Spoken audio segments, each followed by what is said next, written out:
Catherine Régnier, qu'est-ce que vous pensez de ça, justement, de cet humain qui est au cœur comme d'un échange, en quelque sorte, entre le vendeur et le client? Oui, tout à fait. Alors l'expérience, le partage, ça fait partie de l'éducation, ça fait partie donc de la protection des savoir-faire. Pour que les savoir-faire continuent de vivre, de faire vibrer et de créer une émotion, il faut les expliquer, il faut les partager, il faut les faire vivre. C'est ce que la maison Gégère-Lecoultre s'efforce de faire dans nos magasins, nous aussi, à travers beaucoup d'éducation. Des partenariats avec des écoles, par exemple? Alors, on Aussi, travaille aussi avec des écoles. Là, on parlait des magasins. Donc, évidemment, là, c'est un premier lieu pour engager et éduquer vraiment au savoir-faire les personnes intéressées, les clients.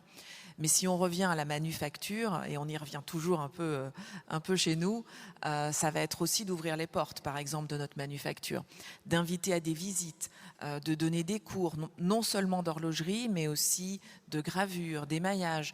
Alors, pas pour devenir émailleur, parce que ça, il faut des années, même plus, mais vraiment pour comprendre la complexité du geste, pour comprendre la beauté du savoir-faire et pourquoi on doit les protéger.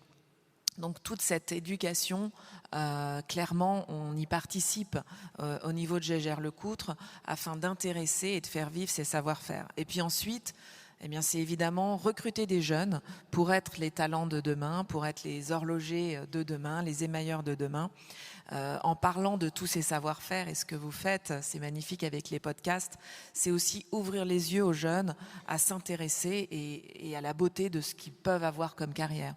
Pour nous, ça va aussi à travers des partenariats avec des écoles, les écoles techniques de la Vallée de Joux où on est basé, mais aussi des écoles d'horlogerie en France, et de prendre des apprentis.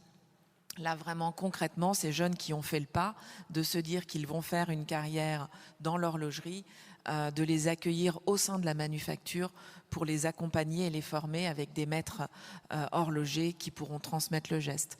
Et Alberto, on a parlé tout à l'heure, pour nous, au niveau de Gégère-Lecoultre, c'est non seulement la protection des savoir-faire horlogers, mais ça va beaucoup plus loin, c'est la protection des savoir-faire en général et de l'artisanat en général. Et on est ravis d'être partenaire avec le fellowship de Mo Faber pour, de façon totalement neutre en tout cas au niveau de l'horlogerie, mais vraiment contributive au niveau des savoir-faire en général, pouvoir donner à des jeunes artisans une chance de se lancer dans leur domaine et leur spécialité.